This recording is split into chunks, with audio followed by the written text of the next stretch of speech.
for KSQD's staff, volunteers, or underwriters. KSQD thanks Edible Monterey Bay Magazine for supporting this program.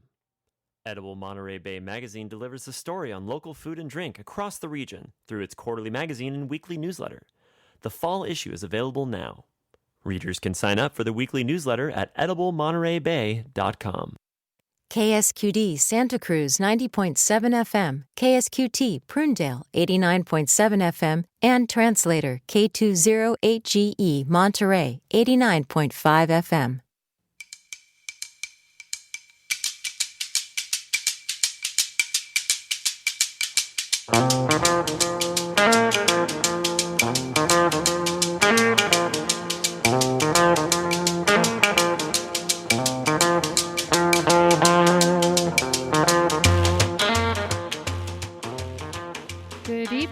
Welcome to Talk of the Bay, right here on K-Squid, your community radio station for the Monterey Bay area. I'm your host, Rachel Ann Goodman. And as it is the giving season, we think about ways our community tries to give to people who might need an extra helping hand. Right now, we're going to talk to people who are a part of the Welcoming Network. The Welcoming Network is a group of volunteers locally who has banded together to help people who are seeking asylum in this country, in our community of Santa Cruz County. And we'll be speaking to a family who is seeking refuge here from their home in Afghanistan, where they had to leave, and we'll be speaking with them shortly. To start off the conversation, I'd like to introduce Paul Johnston. He is one of the founding members of the Welcoming Network, and also Julie Gorshi. She's co-leader and a volunteer. Welcome to the two of you. Thank you. Thank you. Thank you for being here. Paul, just briefly, what is the Welcoming Network and how many people are involved? Welcoming Network is a still growing network of close to 100 volunteers now, including Julie, who is a new volunteer, relatively new volunteer, and she's co-leader of a welcoming team. What we do is we form teams of volunteers who gather around a family or an individual who's here making a new life, and we accompany them as they go through the process of finding representation and trying to survive in our difficult housing market and get kids into school and so on. So Julie represents a welcoming team. We have about 20 welcoming teams that are currently active in the Santa Cruz area. And these are families that have just stepped up when they heard about you. Is that correct? Yeah, it kind of goes by, well, K-Squid probably has a lot to do with it because you've had us on here several times over the last few years. But it's the word of mouth. People hear about the work we do and they invite their friends. That's mostly how we grow, is attraction by people hearing about this opportunity to turn their feelings of compassion and frustration and sometimes anger into constructive action to help others. I'm glad you mentioned all those feelings, because a lot of us watching the debacle of our immigration system from the news can feel quite disempowered to do anything because people are far away in detention centers. You feel like you're watching a bad movie that you can not change the script. But Julie, I'm curious what caused you to join? Well, I was at an event a few months ago and ran into my friend of mine who is a member of the Welcoming Network, and she was telling me a little bit about what the network does. And I was between work projects, so I thought, I'll go to the first meeting and check it out. And at the first meeting is when I signed up right then and there to be a team leader. Excuse me. Did you know what you were signing up for? You know, I really didn't, but I knew that the support was there. It was evident from that first meeting that everyone in the Welcoming Network is so dedicated to the plight of asylum seekers, and never for a moment did I feel that I was out there on my own. It was just from the very beginning an incredible pool of support. Paul, tell us just a couple of statistics about how many people in our country are seeking asylum right now, and how many people in our county, what proportion of those are coming here? to Santa Cruz County? Well, it's a measure of how broken our system is, that we technically, people who are approved refugees, vetted through the State Department, there were 60,000 this year, which is up from 25,000 the year before. But there are 1.6 million people, that was as of the middle of this year, so more now, waiting to have their asylum cases heard. So legally approved refugees on the one hand, and people who come to our country presenting a credible fear of persecution and therefore having to go through a removal hearing where they can prove that in order to win the right to stay here. Those are two very different populations of people. Different size, too. 60,000 is quite a small fraction of 1.2 million very if tiny, you do the right. math. Yeah. Now here living in Santa Cruz County, as of the middle of this year, there were over 600 people who are facing removal hearings in the San Francisco court, or 600 cases. Maybe some involve more than one person. And of new cases, just in the last 3 months, only 5% were represented by attorneys. They just go in with their own families and plead That's their right. case? That's right, and many of those cases drop out very soon, very quickly. People who do manage to secure representation, though, in San Francisco immigration courts in particular, they tend to be more than half win their asylum cases, as many as 70% in some cases, if they have representation. The problem is that until recently, there was virtually no representational services offered by attorneys here on the Central Coast for removal hearings. And what was offered was quite expensive in the private sector.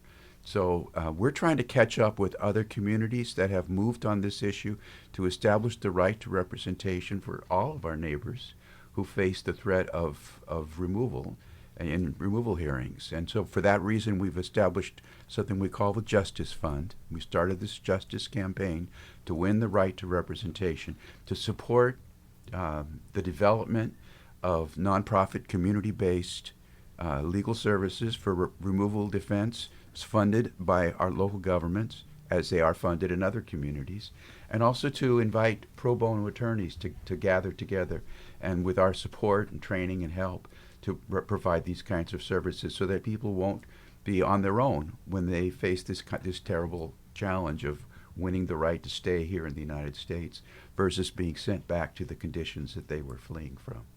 Which we have seen in the past people do in large numbers, sent back into danger. To a tragic degree. Yes. So I'd like to bring into the conversation Najib. He is from Kabul, Afghanistan, and he's kind enough to join us here on the radio. Najib, tell us why you fled your home in Kabul. Thank you very much for hosting this program and inviting us. I was working for the previous government in Afghanistan, and unfortunately our country was occupied by Taliban. So I was compelled to flee from the country, and as Taliban entered in the country, so I escaped from my home country, and then my family followed me back. And we had very bad times, like I had to pass through many countries to get to the United States. We all saw the very end of the war when the planes were leaving and people were scrambling to get out. Were you among the people trying to get on those airplanes? No, I wasn't able to get to airport because my house was on the other side, far from the airport. And when Taliban entered, I was afraid a lot because I couldn't think of to go towards airport. And so I went to home and I was hidden, and for I think maybe a week I was just hidden inside the room. I wasn't able to sleep, and even I wasn't able to eat. I was just eating little food just to survive. Yeah, so... Did you have information that you were on a list of the Taliban, or were they just going door to door finding anyone who worked for the government? I knew that I am on a list of Taliban because I have worked for the U.S. military in Afghanistan as well. I used to work in a U.S. military base in Afghanistan. So previously, before the Taliban take over Afghanistan, I was receiving threats via phone. And when they entered Kabul, and I knew that they would search for every people. So after that week of hiding, what did you do next? How did you And get out of then, the country? I started applying for visas, and the only embassy I could get visa was from Pakistan.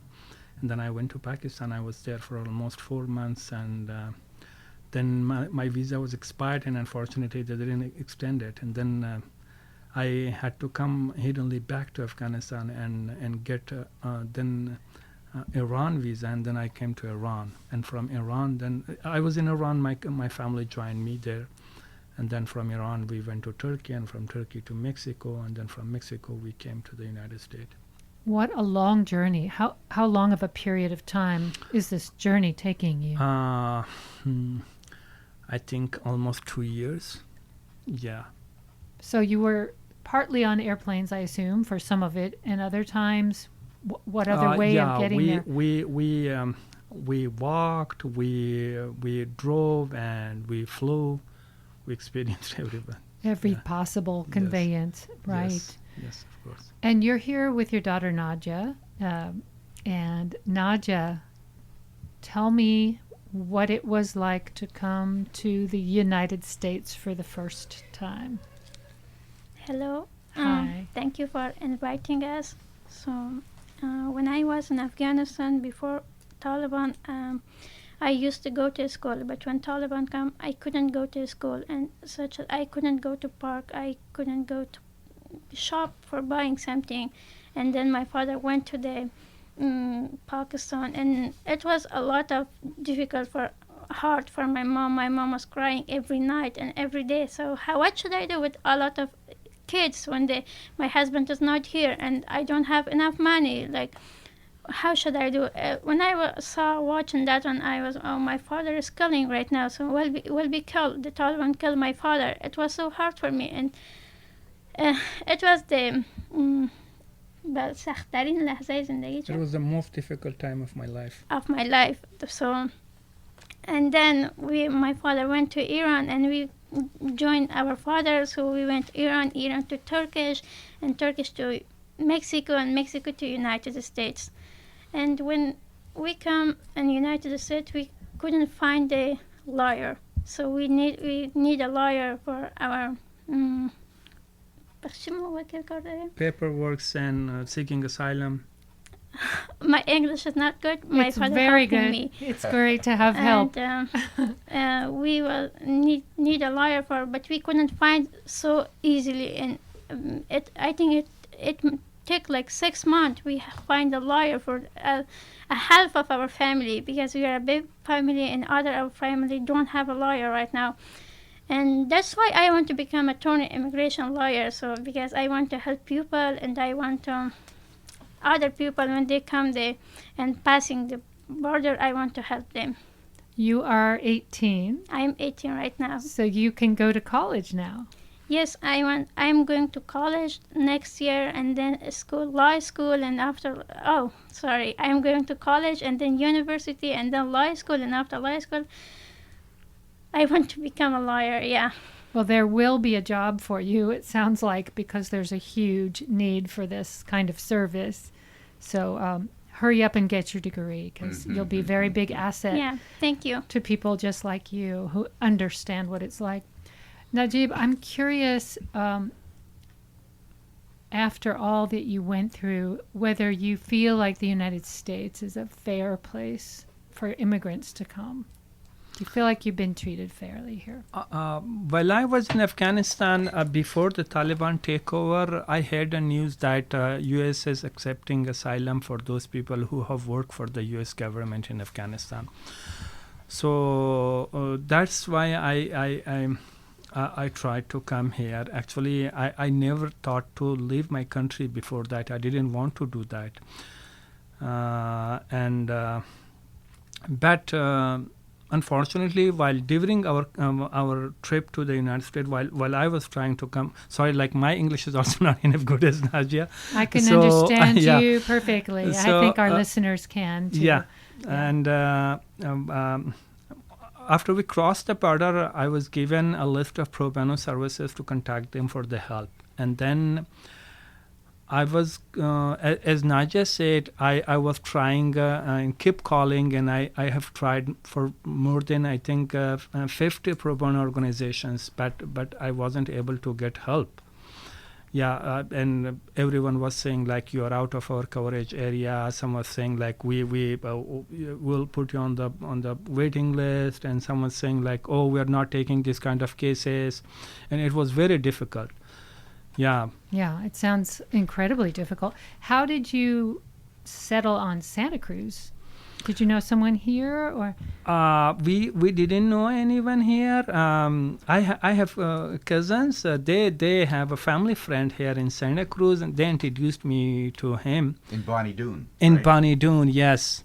And while we crossed the border, so he passed on his contact information to me, and I contacted him, and then he came and packed up part of my family and brought in his vehicle, and the rest of us accompanied him, followed him by bus. So we're a big family, and yeah. Yes, I understand there are 13 in your family. Yes. That's a big number. So 2 parents and a lot of kids. In our culture, yeah, it is like Afghans have many kids, and the other thing we have in our culture, like usually the when the boys are getting married, also they are living together. I mean the brothers, and usually the sisters are also in the same family in one house. So, and Nadia, are you the oldest? No, I have 2 oldest brother than me and 3 brothers younger than me and 1 younger sister. I know that people never want to leave their home countries if you didn't have to. Do you see a time at any point where you could go back and live there again in Afghanistan? Either of you? I don't think so. Afghanistan could be better again, like past Afghanistan, because right now Taliban is very, very bad, and all of the girls, when they have 15 years old or 16 years, they get married. They have to get married. They don't have choice, and they cannot go to school. They cannot, nothing. Just the girls have to stay at home and clean the home and make food for the men. So I don't think so. How about you, Najib? sorry. Do you see a time when you could ever go back? I hope, once again, the country is, we have a peaceful country, a good government who do not interfere in people's personal life, like Taliban, who let the people be independent, and they paved the way for the girls' education, for the women's work. They pay attention to schools. So I hope we have a government like that in the future. So if we have that, we of course will go back because we have our loved ones still in Afghanistan. You have family there still, yeah. Yes. Yeah. Going back to Paul, and if you just joined us, this is K-Squid Radio, your community station. We're talking to people who have fled their homeland of Afghanistan, in particular Kabul, to find refuge here in the United States. The Welcoming Network has welcomed them and is finding services and legal help. What are some of the other things you've helped people with, Paul? Well, I should say that, first of all, people come to Santa Cruz, refugees come to Santa Cruz from all over the world. So of the about 20 active welcoming teams that are currently working in Santa Cruz, we have folks that we're accompanying, we call it accompanying as they go through the process of making a new life here, from Central America, from South America, from Russia, from many parts of the world, from Ukraine and from Afghanistan. And without any kind of political test or anything like that, we don't care what conditions they're fleeing from. We discovered early on that it's a lot easier to do this if you have support, as Julie was saying. So what we have built is a network of support, a network of people supporting each other, teams supporting each other. It's much easier to do this when there are a number of teams around and you have some experience, as opposed to trying to do it by yourself. And so consequently, we've been able to generate financial support and give the team some help to help people with their rent and sometimes with their legal fees and so on.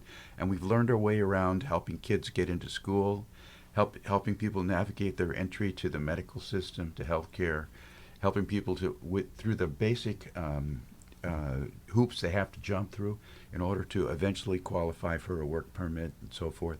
But most importantly, though, it's getting people to their immigration appointments in the courts in San Francisco. That's where our regional court is, and with representation. That's been our biggest struggle from the time we first began here on the Central Coast about 4 years ago.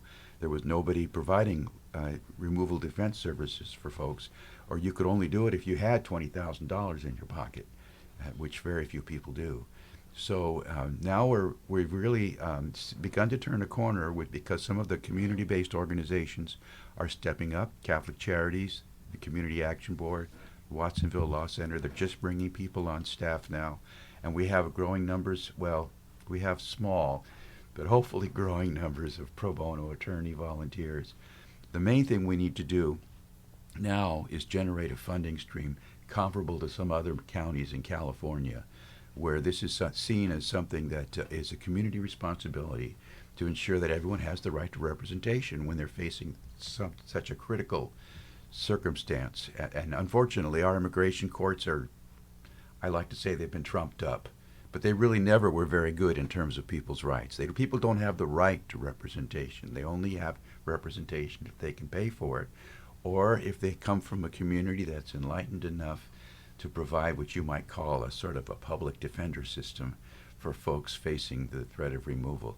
And that's what we're about here in Santa Cruz. And it's just wonderful that you've given us this opportunity to communicate with the community at this time of giving in Santa Cruz. We hope people will be inspired to give to K-Squid because you're such an important amplifier for people like us. And we hope people will be inspired to give to the Welcoming Network and help us to build that justice fund so that we can expand the right to representation for all of our new neighbors. And if people are not aware, Santa Cruz Gives is an online funding platform that's open only until December 31st. And people who want to make donations to charities like the Welcoming Network or K-Squid can go on there and make donations to many different nonprofits, and knowing that it's all staying in the county. It's all supporting all these different wonderful community efforts that are going on. And you can even give to us after January 1st. We won't stop you, exactly. And it's I not should like mention we have no staff. All of our money is used simply to support refugee families. That's fantastic. Julie, any thoughts on your experience as a host, team leader, role in welcoming people?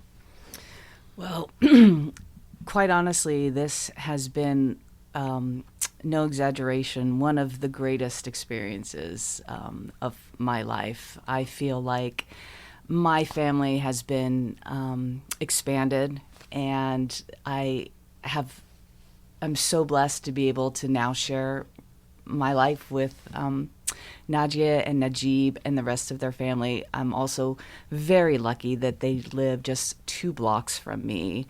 So we are really, really neighbors. And the kids come over to the house. A couple weeks ago, I had 2 of Najib's younger kids over. I was watching them while Nasifa had an English lesson. That's his wife. And they were jumping on the trampoline, and we did a cooking project. And my own daughter now is also involved and has been hanging out with the family. We've had dinner parties that Nasifa has cooked, and it's just an extended family for us now. And I'm so incredibly blessed and grateful. Really has enriched my life in ways that 4 or 5 months ago I could not have imagined. What a beautiful tale of community building, and it reminds us that the world is a big community, and these borders are things we've invented and fight over, but they aren't who we are. And when we meet each other, we're just people. We're just trying to get by and live a good life, and we have more in common than we have differences. And even though there's been horrible wars fought over these borders and people excluded, I think the best of the United States is right here, shown right here and now in this room, because this is what we really are about, not building higher walls and throwing people back over this other side of it. So I'm really heartened by the stories you're telling and the work you're all doing. And I wish you all the best, Nadia, with your law studies. I think you're going to be the best lawyer ever. Thank you. We'll watch for you. And Najib, I wish you the best. What is the future going to be for you? I know right now it's all about trying to get papers and representation, but there's going to be the other side of that. What's your vision for your family and for yourself? What would you like to be doing that maybe was your favorite thing back in Kabul? Thank you very much. Let me first thank the Welcoming Network.